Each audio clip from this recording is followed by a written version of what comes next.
Welcome students. இன்னைக்கு நம்ம செஷனில் பயாலஜியில் உள்ள ஃபர்ஸ்ட் லெசனில் உள்ள டீட்டெயில்ஸை எப்படி குயிக்காக லேர்ன் பண்ணலாங்கிறத பார்க்கலாம். ஸோ ஃபர்ஸ்ட் கொஸ்டின் இதில் என்னென்னு பார்த்தீங்கன்னா, difference between aerobic respiration and anaerobic respiration.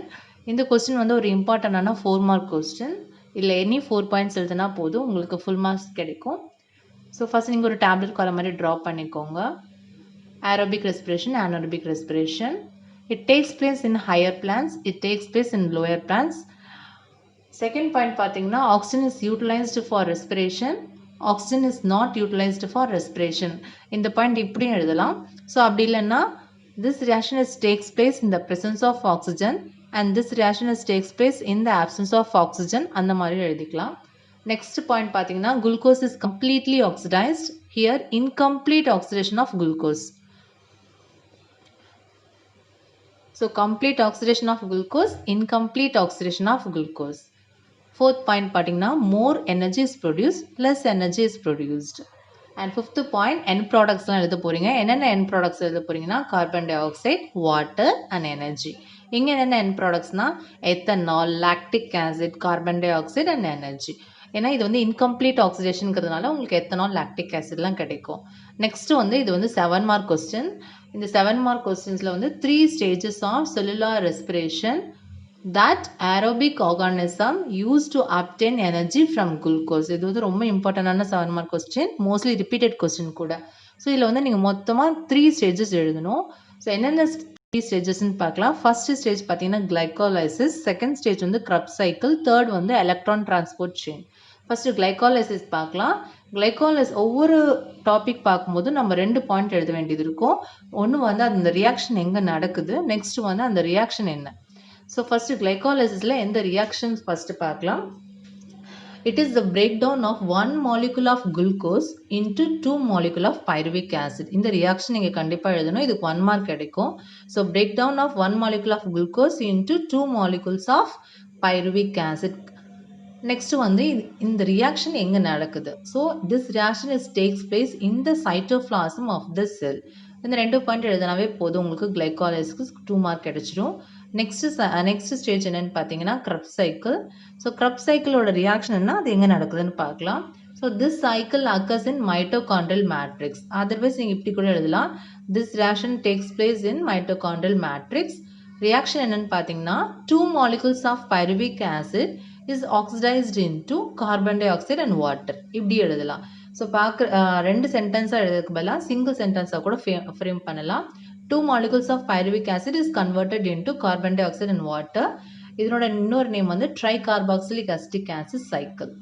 அந்த தேர்ட் ஸ்டேஜ் என்னன்னு பார்த்தீங்கன்னா எலக்ட்ரான் டிரான்ஸ்போர்ட் செயின். ஸோ இந்த ரியாக்ஷன் இதில் வந்து 2 ரியாக்ஷன்ஸ் நடக்கு.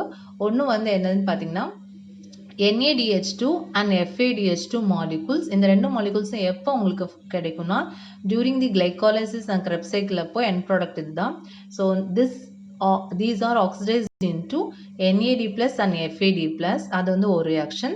இன்னொரு ரியாக்ஷன் என்னன்னு பார்த்தீங்கன்னா, இந்த ரியாக்ஷன் நடக்கும்போது எலக்ட்ரான்ஸ் ரிலீஸ் ஆகும். அந்த எலக்ட்ரான்ஸை ADP ட்ராப் பண்ணிட்டு ATP சிந்தசைஸ் பண்ணும். So these electrons are trapped by ADP to synthesize ATP. So this is otherwise called as oxidative phosphorylation reaction. So இது வந்து ரியாக்ஷன் பார்த்தாச்சு. ஸோ இந்த ரியாக்ஷன் எங்கே நடக்குதுன்னு பார்க்கலாம். ஸோ இந்த லொக்கேஷன் எங்கன்னு this reaction is occur in the inner membrane of the mitochondria. Okay, this reaction is occur in the inner membrane of the mitochondria. இந்த பாயிண்ட் கண்டிப்பாக எழுதணும். ஸோ இந்த டோட்டலாக 3 ஸ்டேஜஸ் எழுதுனீங்கன்னாவே உங்களுக்கு வந்து 7 மார்க் கிடைச்சிரும்.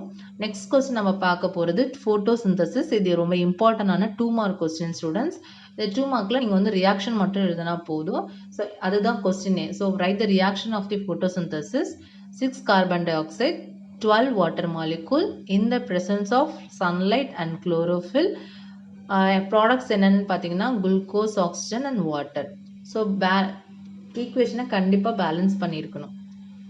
அடுத்த 4 மார்க் கொஸ்டின் என்னன்னு பார்த்தீங்கன்னா difference between light dependent reaction and light independent reaction. இது ரொம்ப இம்பார்ட்டண்டான 4 மார்க் கொஸ்டின் ஸ்டூடெண்ட்ஸ். ஸோ இதுக்கு நீங்கள் 3 காலம்ஸ் ட்ரா பண்ணிக்கோங்க. light dependent reaction, light independent reaction. First important difference என்னன்னு பார்த்தீங்கன்னா, this reaction takes place in the presence of light and this reaction takes place in the absence of light. இந்த பக்கம் presence of light and the side absence of light போட்டா போதும். Next இதுக்கு இன்னொரு name இருக்கு. So அது என்ன நேம்னு பார்த்தீங்கன்னா, this is otherwise known as Hill reaction or light reaction. This is otherwise known as Calvin cycle or dark reaction. அடுத்தது reactant பார்க்கலாம். ஸோ ரியாக்டன்ட் வந்து light, water, ATP and NADPH. So reactant எழுதினோடனே நீங்கள் end product எழுத ஆரம்பிச்சிருங்க. Water வந்து ஆக்சிஜனாகவும், ATP ஏடிபியாகவும், NADPH2ஆகவும் கன்வெர்ட் ஆகும். ஸோ ரியாக்டன்ட் எழுதினோடனே என் ப்ராடக்ட் எழுதிடுங்க. ஸோ இந்த பக்கம் நீங்கள் என்ன என் ப்ராடக்ட் எழுதிருக்கீங்களோ அதே தான் லைட் இண்டிபெண்டன்ட் ரியாக்ஷனோட ரியாக்டன்ட். ஸோ இந்த இடத்துல இருக்க ஆக்சிஜன் அங்கே வந்து கார்பன் டை ஆக்சைடு நோட் பண்ணிக்கோங்க. இங்கே இருக்க ஏடிபி தான் அங்கேயும், NADPH2, தென் ரைட் NADPH2 தேர் இன் ரியாக்டன்ட். அதனோட என் ப்ராடக்ட் என்னன்னு பார்த்தீங்கன்னா கார்போஹைட்ரேட். நெக்ஸ்ட் நம்ம லொக்கேஷன். ஸோ இந்த ரியாக்ஷன் எங்கே கேரிட் அவுட் ஆகுதுன்னா, this reaction is carried out in the thylakoid membrane of the chloroplast and this reaction takes place in the stroma of the chloroplast.